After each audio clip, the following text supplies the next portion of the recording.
grab your coat and get your hat. Leave your worry on the doorstep. Just direct your feet to the sunny side of the street. Good morning, this is Ken Roberts with Ken's Bulls and Bears Report. Stay tuned. I'm going to be interviewing Doria Lavagnino from CentSai website. It's an excellent website. Please remember that opinions expressed here are for educational purposes. For specific investment advice, consult your own advisor. Good morning, Doria. Thanks for joining me. How are you? Thank you so much for having me. I'm doing well. Thank you. I really appreciate it. I've seen your website, and there's a tremendous amount of excellent information. Can you tell our listeners a little more about it, how to find it, and then what kind of advice they can expect to get there? Absolutely. So CentSai is on the internet. It's the website is spelled www.centsai.com. Okay. And it's a social media community for millennials and Gen X, but really for anyone who wants to learn about finance. We take an unusual approach. We teach finance through storytelling. Both my co-founder and myself are former journalists. So he was from the Wall Street Journal, I was from Glamour, and we tried to combine the two, taking an approach of making personal finance relatable and fun for people to learn about. So what we do is that, finance is a part of everyday life, but it's so often not taught in either schools or in families.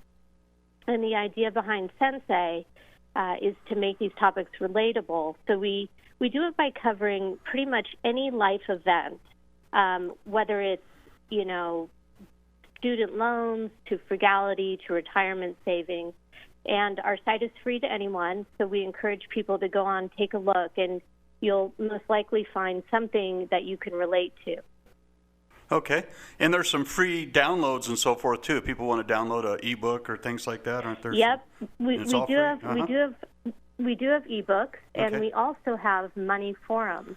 So if you're familiar with other sites like Quora or Reddit, they are places where you can go to talk about a variety of issues. On CentSai, if you have a question, you can go straight on and ask, and you can start a dialogue with other CentSai community members or with experts, and have a conversation.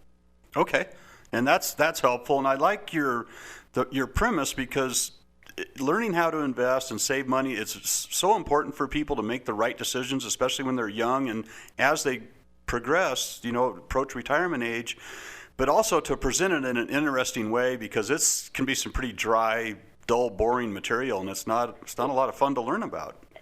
Exactly.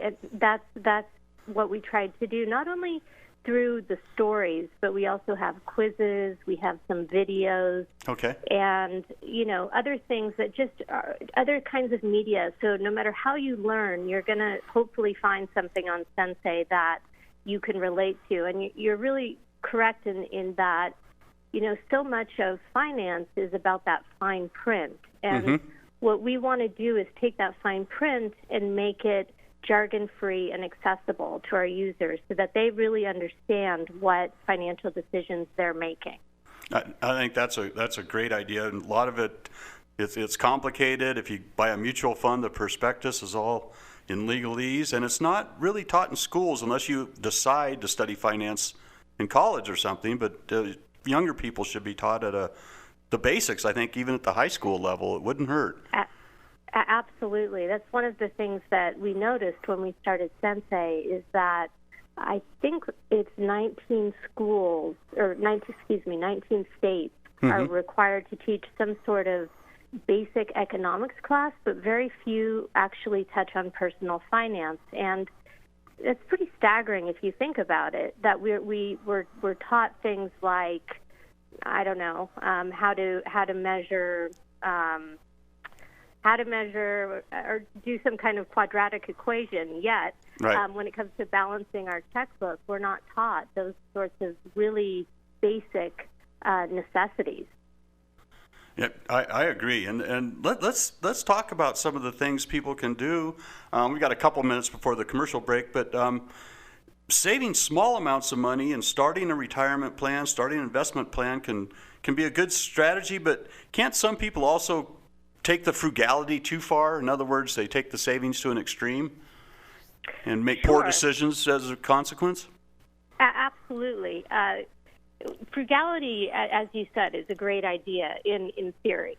And, the idea of being very mindful of your money and being careful of lifestyle inflation are really important. But that said, as you mentioned, there can be extreme things that can happen if you get too frugal. Mm-hmm. One story on our site was about a college graduate who decided to pick mushrooms in addition to some other things, just to make dinner for his dad. He was doing a nice thing, and right. he thought, you get it from nature. It can't get any cheaper than that. But as it turned out, he found mushrooms that his dad fortunately recognized were very poisonous. Wow. So that's one instance where frugality can go too far. And then the other thing that I would mention is couponing.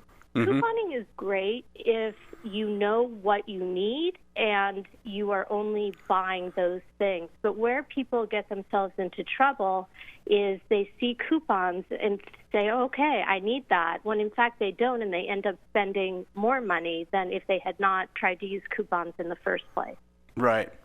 I guess something people can do too is because of the coupon, they'll buy a product that they wouldn't have otherwise purchased, and the more expensive product might be a better deal because it's going to last longer or perform better for you or something like that. So that's very true. And the last thing that I'll say is that I think people, it's very common to look at savings and if something is on sale and think, okay, I've got to buy it. But right. If you really think about it, you may buy something for $80 that was marked down from $100, thinking that you saved $20, but you've actually spent $80.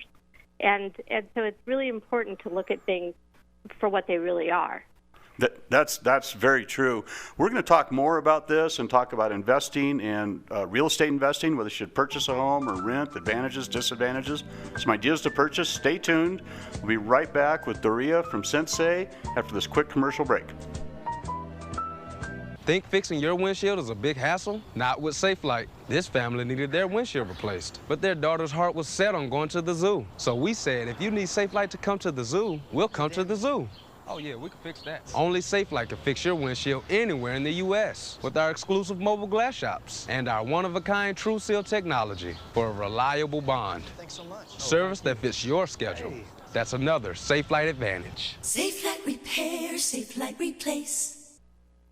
Hey everyone, this is Ankit Shukla, and I'm here today to talk about my book, Don't Live the Good Life, Live the Better Life, which I self-published in 2013. In Don't Live the Good Life, Live the Better Life, I discuss the idea of not just settling for good, but always going for better in both our personal and professional lives. I'm very proud of this book, and I believe that it will help and inspire millions of people around the world, and I hope that everybody reads it, enjoys it, and gets something out of it. Don't Live the Good Life, Live the Better Life can be picked up at Amazon.com or xlibris.com. That's xlibris.com. Also, please follow me on my website, theevenbetterlife.com. That's theevenbetterlife.com. I write on there regularly, and please feel free to comment on anything I put on there. I would love to hear from you. And please pick up a copy of my book and let me know what you think. Don't live the good life, live the better life. And please follow me on my website, theevenbetterlife.com. Hi, this is Ken Roberts, the host of Ken's Bulls and Bears Report. If you own real estate, paper, and other assets, congratulations. Now you need protection. We live in a litigious society. Those with assets are sued all the time. Are you next? Protect your assets with solid asset protection strategies. Contact my friend Garrett Sutton and the Sutton Law Center. Garrett and his team provide affordable asset protection services with strong LLC and corporate formations in all 50 states. Better yet, they help maintain your entity on an ongoing basis so you're protected into the future. Garrett has written the bestsellers Start Your Own Corporation and Loopholes of Real Estate, among others, in the Rich Dad Advisor series. He knows asset protection. Visit his website at sutlaw.com. That's S-U-T law.com, or call 800-700-1430. Sutton Law Center can help you protect your hard-earned assets. Call 800-700-1430 today or visit sutlaw.com. Protect your assets now at sutlaw.com. My name is Meera Batra, and this is How I Live United. Many families have come to America for a better life. I advocate for these families with United Way. United Way empowers them to see opportunities available. We help them get involved with their kids' schools and network within the community. My name is Meera Batra. I help families see opportunity and succeed. I don't just wear the shirt, I live it. Give, advocate, volunteer, Live United. Go to liveunited.org. Brought to you by United Way and the Ad Council. Welcome back to Ken's Bulls and Bears Report. My guest today is Doria Lavagnino from CentSai website, and we left off talking about frugality, about saving money. And can you tell us some stories, Doria, about some very wealthy celebrities, names people will be familiar with, who are also frugal with their funds, and what kind of lessons can people learn from this? Sure, absolutely. So, I mean, typically when you think of celebs, you think of crazy lifestyles, lavish spending. Yeah. And yet there are celebrities that can really be looked up to. One of them, I think we all know, is Leonardo DiCaprio. Uh-huh. He's worth $200 million, yet he is very big on environmental causes. He drives around in a Toyota Prius, and he flies economy class or commercial rather than private jets because he's very aware of his carbon footprint. But more importantly, I don't really consider that such a great sacrifice. More importantly, he donates a lot of money to charity. And I think that part of being responsible is, responsible charitable giving. So he's definitely top on the list. And then other ones that you may know of, Zooey Deschantel. She's on a sitcom called New Girl, and she went through a divorce a few years ago. But what came out of that was that she was saving 50% of her salary. The reason being that she was aware that the span of a Hollywood actress tends to be rather short, and so she thought that by saving the bulk of her income now, it was really helping her for retirement in the future, which is something that I think a lot of us forget to do. We're very much in the here and now. Right. And then lastly, Kristen Bell. She's a big coupon clipper. She admitted to it on Conan O'Brien, and she wants to save money. And, it's a way of while we talked about the negative side of coupon clipping, there is the positive side where if you're really intentful about what you're doing, then you can get some really great deals. That's true. And if there's certain products, if you know what product you want, you've done your research there, then wait for the best price through a coupon or some kind of a seasonal sale. You can save some money that way. Absolutely. And another thing that I know people talk about doing is they wait until after season sales and they then buy certain things and have something called a gift closet where they get things at a ridiculously low price and they save it for the right time for when a gift is needed, and that way you can avoid spending a lot of money spur of the moment. That's a good idea. I tend to be a last minute gift purchaser, and that's a good idea. Buy them on sale and save them. And I like that. Absolutely. Okay, I learned something today. Okay. What now when people are setting up a budget, you're talking about this, how do you really sit down and decide what the essentials are? You got to have food and pay for insurance, housing, but how's that process work? So that's a great question, and it really goes to the heart of where we are this month, which is Financial Literacy Month. So the first lesson that anyone's taught when they're thinking about financial literacy or wellness is what's the difference between a need versus a want? And you mentioned a few things that are a necessity, right? You have to be able to pay for your housing. You have to be able to pay for food, shelter, et cetera. But then there are things that you obviously don't need, and those are your wants. And that can be anything from a new car to buying expensive groceries to a handbag that you don't need. So when you budget, the important thing is to look at how much you are taking in every month or every week and looking at your fixed expenses. And then at the end of the month or week, you find out how much you either have left or if you need to be earning more money. Mm-hmm. And that's the most basic way of going about it. And I think that if you really focus mindfully on your budget and think about it, you will find that there are a lot more wants than there are needs. Sure. And you can shave quite a bit off of your budget if you need to. Yeah. And even small amounts add up, just little things like coffee and things like that, yeah. Buying it outside of the home, and that can add up. It's a daily expense. Absolutely. On CentSai, we had a story about a young woman who has a Starbucks coffee habit, and she added up how much she spent on coffee a day. I believe it was $20, and wow. She figured out that over the year, that's more than $1,000 that she could have spent on something more meaningful. Mm-hmm. So it's a great point. Yeah.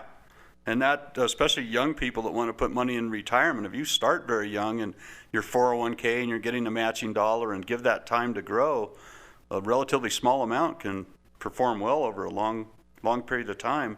Do you have any more Absolutely. Tips for people who want to live frugally?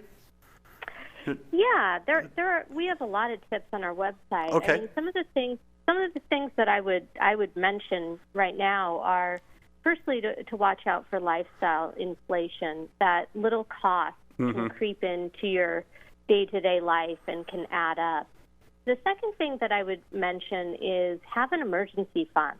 Yeah. You can't really live frugally with the fear of the unexpected wiping you out completely. So you definitely need to be putting money aside, even if it's $10 a week, right. into that emergency fund for a rainy day. I would also say find ways to repurpose. Don't use things just once. And, in that goes this idea of if you're comfortable with it, consider buying, and I know this is kind of trendy right now, gently used clothes. Some thrift stores offer great deals mm-hmm. and bargains. So that would be another thing that I would mention.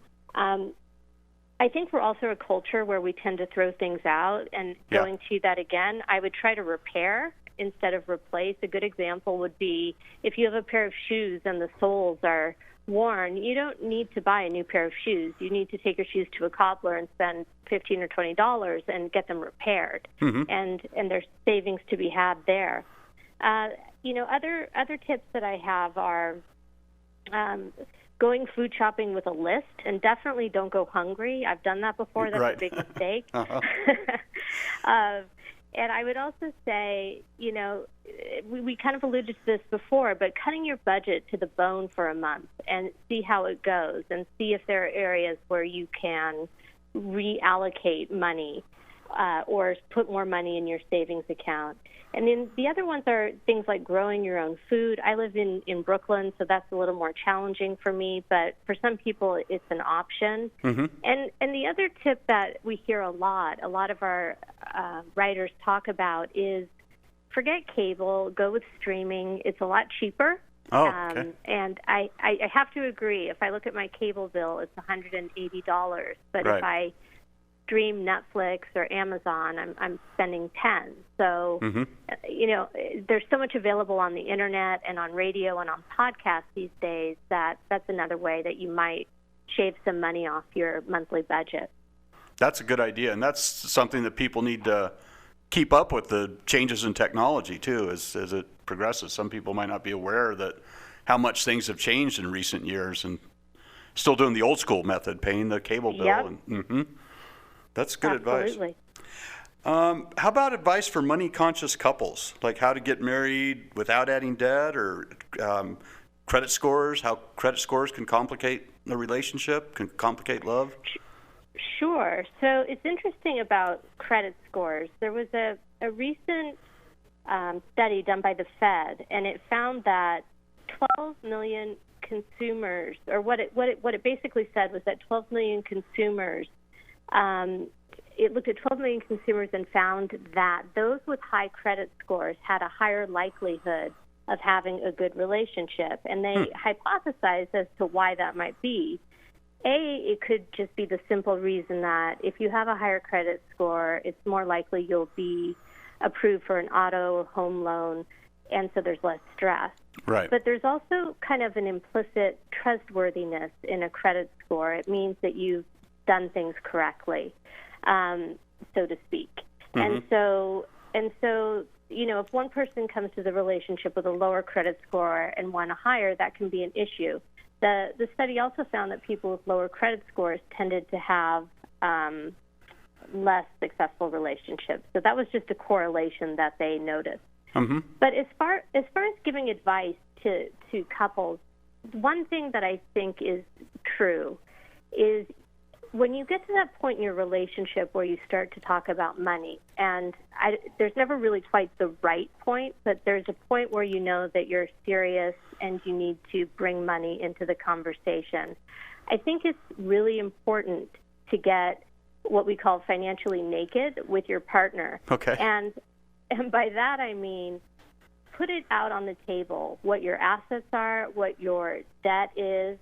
Right. And I think that there's a decision to be made, and I think I've seen it work both ways, where at that point you either decide, that person has a lot of debt, I think maybe we should keep our assets segregated. Sure. And, each person pays their own thing. I've seen that to the extreme where a couple is together and at the end of the month they actually write a check to whoever has paid more to make it completely 50-50.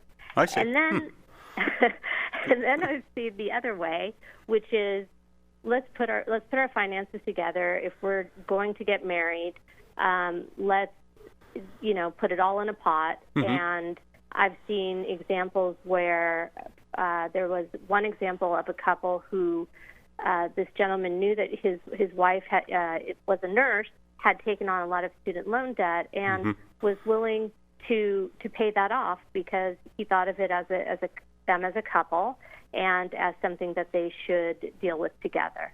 Okay. So, yeah, I think that the big part of it though is to be honest and to have an honest conversation about money.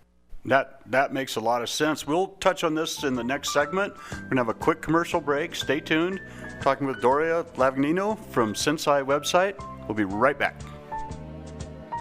Hi, this is Ken Roberts, the host of Ken's Bulls and Bears Report. If you own real estate, paper, and other assets, congratulations. Now you need protection. We live in a litigious society. Those with assets are sued all the time. Are you next? Protect your assets with solid asset protection strategies. Contact my friend Garrett Sutton and the Sutton Law Center. Garrett and his team provide affordable asset protection services with strong LLC and corporate formations in all 50 states. Better yet, they help maintain your entity on an ongoing basis so you're protected into the future. Garrett has written the bestsellers Start Your Own Corporation and Loopholes of Real Estate, among others, in the Rich Dad Advisor series. He knows asset protection. Visit his website at sutlaw.com. That's SUTlaw.com, or call 800-700-1430. Sutton Law Center can help you protect your hard-earned assets. Call 800-700-1430 today, or visit sutlaw.com. Protect your assets now at sutlaw.com.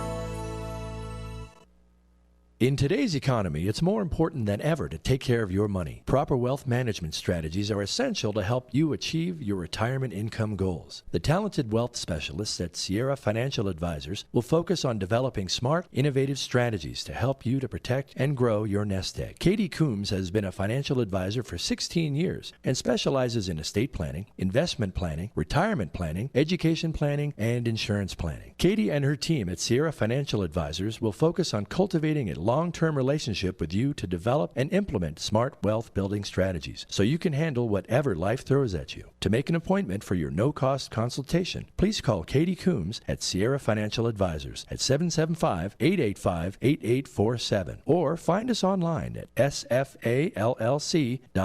Securities offered through First Global Capital Corp. Member FINRA SIPC. Investment advisory services offered through First Global Advisors, Inc. Insurance services offered through Sierra Financial Advisors. Sierra Financial Advisors and First Global Capital Corp. are unaffiliated entities. Hey, Nick Cannon here. So we all know we've got a lot of talent in America, but unfortunately, there's something else we've got way too much of: childhood hunger. 17 million kids struggle with it in this country. That's why the Feeding America nationwide network of food banks gather surplus food to give hope to hungry kids and their families. Join me in supporting Feeding America and your local food bank at feedingamerica.org. A message from Feeding America and the Ad Council. Welcome back to Ken's Bulls and Bears Report. Today I'm interviewing Doria Lavagnino from the CentSai website, and we left off talking about advice for money-conscious couples. You had some great ideas. Any more you want to add to that about how people should get financially naked and just be honest and get a plan going? Well, I think that is really the key. I think that a lot of couples are very afraid of having a money conversation, especially because there's a lot of shame associated with debt needlessly. Yeah. And so I think that people are uncomfortable talking about it. They sometimes hide what's going on, and it can be a very liberating, and it's really an important experience to be honest with whoever you're considering having a long-term relationship with, because you both need to know the full scope of what you're getting into on many levels, but the money level in particular. Yeah, that makes a lot of sense. And one of the most common causes of fighting is budget finance issues. So people need to sit down and do some thinking and some planning ahead and come to agreement. Absolutely. And I think that when you look at the causes of divorce, one of the most common causes of divorce are due to money issues. And I think there's no surprise there. Right. And that's, leads me into my next thought, and I know you've written some excellent articles on this, but divorce can be a difficult time for people, emotionally and financially. Do you have advice for people that are going through a divorce or on financial advice? Absolutely. Okay. Yeah, first I would say, and I'm not trying to turn a negative event into something positive, but the one positive that can come out of divorce is that it gives you an opportunity to do some real financial housekeeping if you haven't done it. Okay. But backing up from that, as you said, it's incredibly challenging, both emotionally and financially, and those two things also feed into each other when you're going through a divorce. Yeah. And I've known people who write about ending their marriages amicably with a mediator, and I think there's a tremendous amount to be said for that if that can be achieved. I've seen situations where, and there may be times where lawyers are necessary, but keep in mind with lawyers that no matter who wins or loses, lawyers always get paid. Yeah, so, it's expensive. Yeah, they're very expensive, and they add a lot of burden onto an already difficult situation. So that's something to think about. But the advice that I would give both genders in the situation is to really understand their finances. And if you were in a marriage where you didn't know what was going on with your finances, or are in a marriage where you don't know what's going on with your finances and your other partner is handling everything, I would really encourage you to find out what's going on. I think it's really important to be financially independent, even if you're in a relationship. And by that, I mean just that you understand what the balance of your checkbook is, what your 401k balance is, what, who are the beneficiaries of your IRA account, things like that. And so, if divorce does happen, then you really need to go through this financial housekeeping that I mentioned before, which is, understanding that you may have to go through a whole new slew of things like a new Social Security card, driver's license, passport, credit cards. Both parties will need to notify your bank, utility, insurance company, credit card companies. It's very exhausting, and yet it's very important to do. And the title on all of the assets cars, houses, they have to be modified and recorded. And so yeah.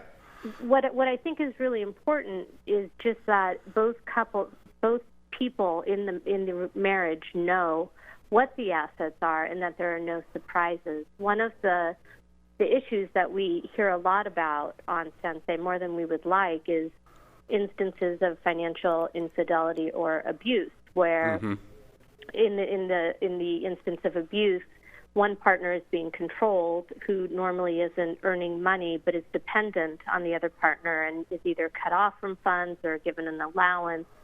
And it's not done in a constructive way, but in a very controlling way, to the extreme of financial infidelity, where someone has no idea that the other partner has racked up $50,000 in debt, for whatever reason. So that's why we really try to promote honesty in your finances as much as possible. And there's nothing wrong with making mistakes or, quote unquote, falling off the wagon. But what's important is to recognize it and get back on track.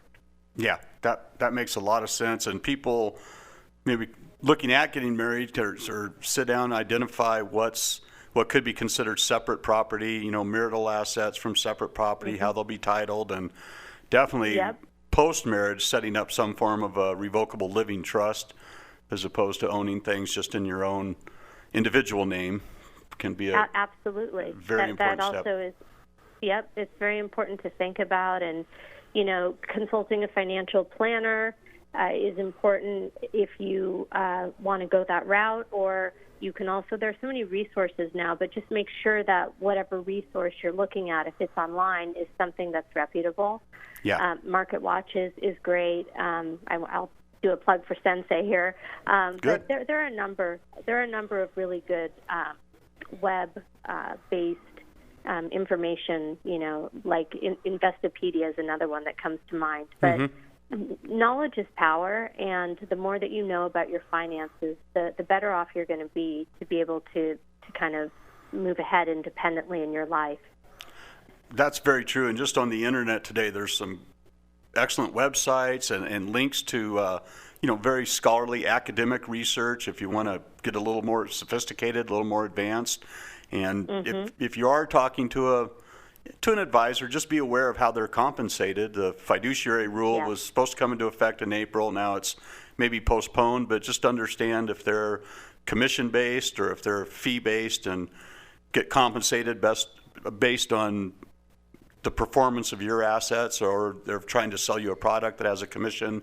It's very important to understand how all that works. And absolutely. I couldn't agree more. Knowing how financial advisors work, and now with the fiduciary rule being unclear of what's happening there, it's very important to do your homework and know exactly what your relationship with the advisor is going to be and how he or she will be compensated. Yeah, I liked that new fiduciary rule. I wanted to see it go into effect, and hopefully hopefully it's just postponed and they'll put it in anyway. But it's just, we'll have to see what happens with the new administration. There are going to be some tax changes most likely, and hopefully that's one law they'll put into effect. Yes, I agree. You touched on earlier, especially younger people. Someone had been a nurse, had some student loan debt. Their husband paid off that student loan debt. Do you have advice on that? I mean, it's huge in this country. Some people are calling it a bubble, and but you need college education today for a good job. Do you have ideas there for people to get that good education and also manage the debt? Absolutely. Okay. As you mentioned, there's $1.3 trillion in student loan debt in this country, and it's just rising. The average college graduate graduates with about $30,000 in debt. That's a lot. And that's a lot to start your career with. So there are a couple ways to look at it. The first is asking yourself, do I need to go to college? And mind you, I'm the mother of two daughters, so I say this, with being very careful about what I'm saying. But it's also true that trade schools offer a good way for people to make money. Certainly electricians, plumbers, carpenters, construction workers, and the like are earning a good living. And so there is one way of going without going to college and amassing that huge debt. Yeah. If you do decide to go to college, I think there are some important things to think about. Number one, and this is something that I hear over and over again, and I can't emphasize enough, if you are signing any document, if you're signing on the dotted line, understand what you're signing. I've heard over and over again people who go to college and just as part of their onboarding process sign their student loans, and they don't really understand, nor do they really think about it. Mm-hmm. And so I would really encourage people to understand what student loans are, what the differences between public and private loans, what the best deal is for them. I would also really encourage people to think about their return on investment on whatever major they pick. And what I mean by that is,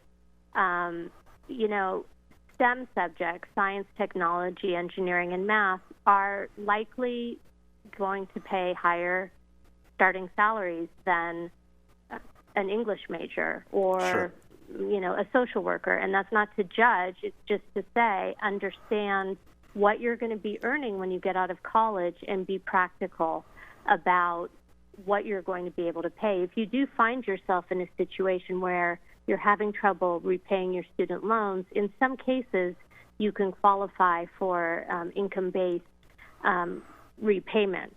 Okay. So that's also an option.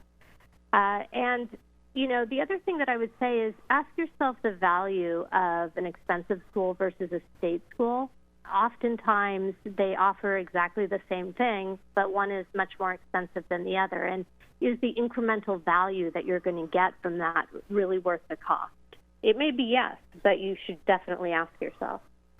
No, I think that's very good advice here over in Nevada here, but in California, the community colleges are very reasonable, especially for the first couple of years, and then you can move on to a state college or elsewhere, but get that credits for those first couple of years out of the way. And I think trade schools are a good option for people too, to develop a skill and get out and get to work.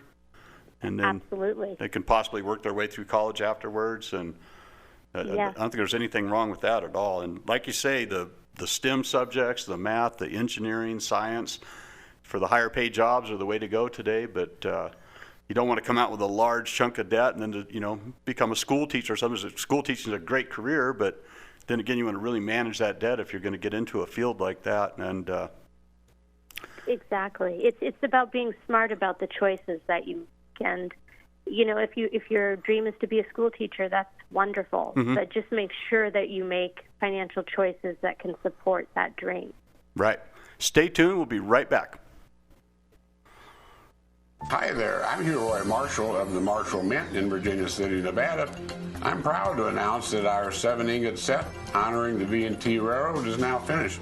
That's right, Hugh Roy. These beautiful 999 silver ingots celebrate the engines from the world-famous V&T Railroad and honor Nevada's sesquicentennial. These limited edition treasures can be purchased only at the Marshall Mint in Virginia City, Nevada. Or visit us at marshallmint.com to get yours today. Are you planning to move? Paragon Real Estate Resources can help you sell or buy a home anywhere in the United States. We provide a home resources coordinator to manage all aspects of your move. We recommend qualified real estate agents and other services to prepare your home for sale. Best of all, if you sell or buy a home with our assistance, you could be eligible to receive a tax-free real estate commission cash rebate. We can also help you obtain a mortgage at competitive interest rates. Our lenders offer fixed and adjustable rates, conforming and non-conforming loans, plus FHA and VA financing. We can also assist first-time buyers with as little as 5% down. And when it comes time to move, we can refer you to qualified movers or other companies to assist with self-moves. Paragon Real Estate Resources helps make moving as easy as possible. Call Paragon Real Estate Resources now at 1-800-235-7513 to learn more or visit ParagonRERI.com. Hi, this is Ken Roberts, the host of Ken's Bulls and Bears Report. If you own real estate, paper, and other assets, congratulations. Now, you need protection. We live in a litigious society. Those with assets are sued all the time. Are you next? Protect your assets with solid asset protection strategies. Contact my friend Garrett Sutton and the Sutton Law Center. Garrett and his team provide affordable asset protection services with strong LLC and corporate formations in all 50 states. Better yet, they help maintain your entity on an ongoing basis so you're protected into the future. Garrett has written the bestsellers Start Your Own Corporation and Loopholes of Real Estate, among others, in the Rich Dad Advisor series. He knows asset protection. Visit his website at sutlaw.com. That's S-U-T law.com, or call 800-700-1430. Sutton Law Center can help you protect your hard-earned assets. Call 800-700-1430 today or visit sutlaw.com. Protect your assets now at sutlaw.com. Get off the couch and prepare for your future. If you're a young adult between 12 and 18 and you're dreaming of a career in aviation, space, or the military, then you need to know more about the cadet program of Civil Air Patrol, the official auxiliary of the United States Air Force. Fly, learn to lead, hike, camp, get in shape, and push yourself to new limits. Moms and dads, there is no future military requirement, but you and your young adult can find out more right now. Just log on to GoCivilAirPatrol.com. Welcome back to Ken's Bulls and Bears. I'm interviewing Doria Lavagnino from CentSai website. And before we start this last segment, could you tell listeners once again, guide them to your website, please? Absolutely. So CentSai is spelled CentSai.com. We're a free financial wellness and literacy platform on the internet. And we provide advice via storytelling, quizzes, money forums.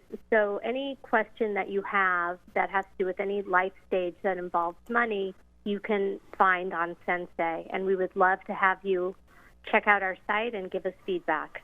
Yeah, and I've been through it. I think it's an excellent site. And there's an article I really liked was some simple ways that people can sit down, improve their finances in less than 25 minutes. What are some thoughts that people should do? Just sit down and write some things down real quick. Absolutely, just to get it done. So the first is to access your credit report. Super easy to do these days, and it's also free. And interestingly enough, a recent FTC study found that 26% of people who access their credit report found one or more errors. So important to do because you don't want to have an error on your credit report that might affect your ability to borrow. That's a good point. Second, definitely. Second, you want to calculate your total debt, and this goes back to what we were talking about before. Don't be afraid. Look at what your debt is, your student loans, your credit card bills, and mortgages. Get a handle on what you're looking at and make a plan on how you're going to tackle it. Okay. And then the third one is let FinTech help you save. So there are apps that have come up, like Digit is one of them. Another one that I know is Acorn. But they really take the guesswork out of how much you should be saving. They know what's in your account, and then they incrementally put a little bit aside. The only drawback to this is that these kind of accounts don't pay interest. So you want to be mindful of that, though interest rates are so low right now. Right.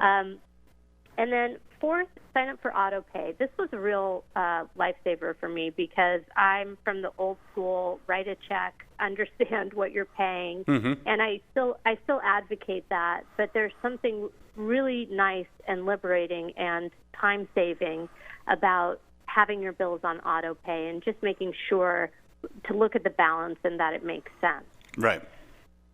And then fifth, review your bank account every month. Make sure that things make sense. There are no charges that you don't recognize. And if there are, definitely call your bank and get it sorted out. And that you can do in under 25 minutes. Yeah, that's good. And little mistakes can get very expensive. So that's absolutely. I think that's absolutely an excellent idea. Now, do you have advice for people that are thinking about real estate, the rent versus buy decision, and if they've decided to buy, some ideas on how to find the best value? Sure. On a home? So I would say the first thing to do is to ask yourself a couple of questions, which is, do you have enough money for a down payment? So you need to be sure that you're in a time in your life where owning a home makes sense. And you also need to be careful because there are lenders out there that will accept as little as 3.5% of a down payment towards the total cost of the home. But it's really, while that may seem attractive up front, it's really in your best interest to pay more on a down payment and then pay less on monthly payments, because those monthly payments include interest on the money that you're borrowing.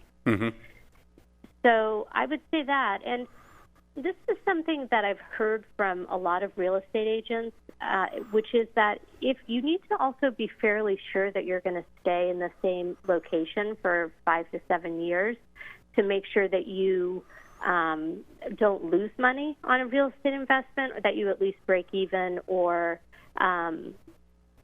get a profit from it. I do know there are people that flip houses and things like that. I'm not talking about that, but I mean more just as an investment. And I would recommend using a mortgage calculator to figure out, based on your current salary, what you can afford.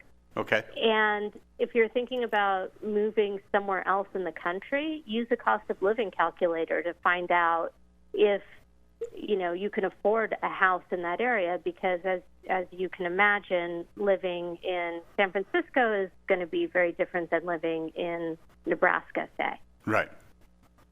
And tax laws are very different too. Yeah. Analyze the property tax situation. Absolutely. There are very different tax laws as well.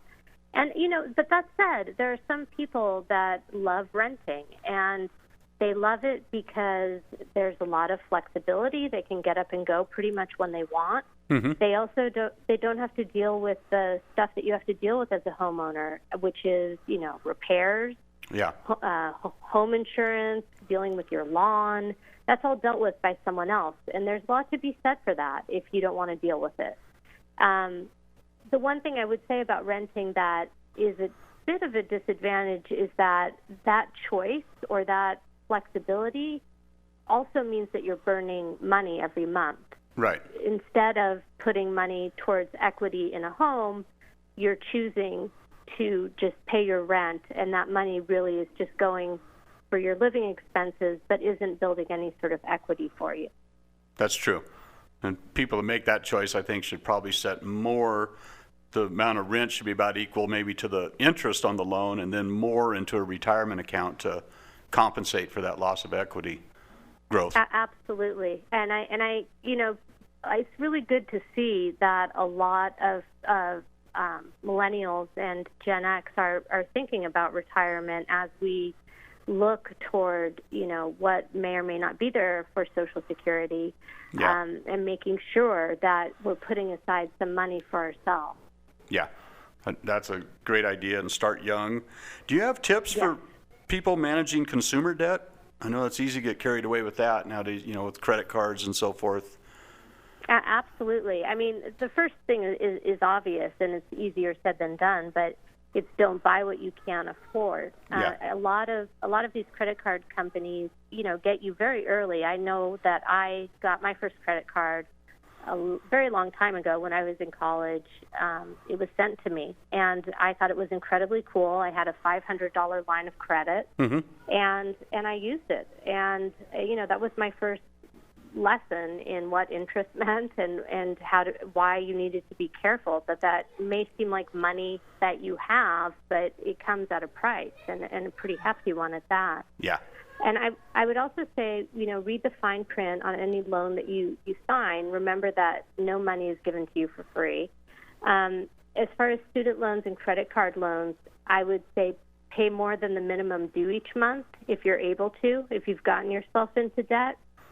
And the other thing that you can do with student loans in particular, or any kind of loan, is make biweekly payments, because what ends up happening is that it's 26 half payments, which equates to 13 total payments instead of 12. Okay. So over time, that begins to help you a bit. Okay. A couple of other ideas that I have is to go on a spending diet and ask yourself, do I really need this? Can I find it cheaper? And does this offer me any value in my life? Another thing that another story we have on CentSai is about a teacher who required all of her students to use cash for 1 week. Oh, okay. And that's a very useful lesson because we're so used to swiping and Apple Pay and all these ways of making us not feel what we're spending. But when you're required to go to the ATM every time you want to make a purchase, it makes you really think about it. And so I would recommend trying to go cash only for 1 week and see how that works for you. And then, lastly, I would say that if you need to make more money, you need to take on a side hustle.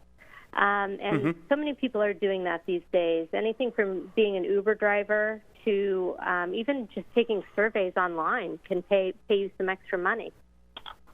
That makes a lot of sense. Increase the income. Talking about that, do you have ideas for people that can make some extra money through entrepreneurship like that? Absolutely. There are so many things that you can do these days as an entrepreneur. We recently ran a few articles. One was called Side Hustles for Introverts. Okay. So that included being a virtual assistant, which means, you do everything online, but you're basically a receptionist assistant to people that you know only through online, but you're able to help them. A freelance writer is another, transcriptionist, dog walker, proofreader, cleaning, social media marketing. If you're artistic, there's a huge market on Fiverr. There's also a huge market for making pins on Pinterest or Instagram. It's just a matter of being creative and looking out there and putting yourself out there. And then for extroverts, some of the ideas that we came up with, and these are for younger people, but not necessarily. Brand ambassador is one that's very big. Okay. Believe it or not, there's something called Rent a Friend, and it's legit.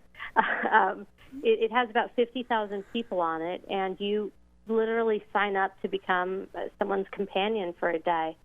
Interesting. Tutoring, tour guide, Uber driver, Airbnb host if you're able to do that, or become a mystery shopper, which is another cool side hustle. Okay. So there's lots of ways people can increase that income, help increase the cash flow, and hopefully stay out of debt and get a good long-term investment plan going. We've only got about 30 seconds left. Is there anything you'd like to add or tell people about the website one more time? Well, I would just love to say that, first of all, it's a pleasure being on your show. And thank you. I would very much encourage people to continue listening to your program and to hop over to CentSai, which is spelled CentSai.com.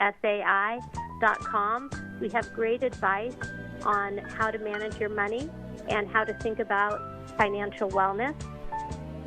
Thanks again, Doria. I really appreciate it. Hopefully we'll talk to you again soon.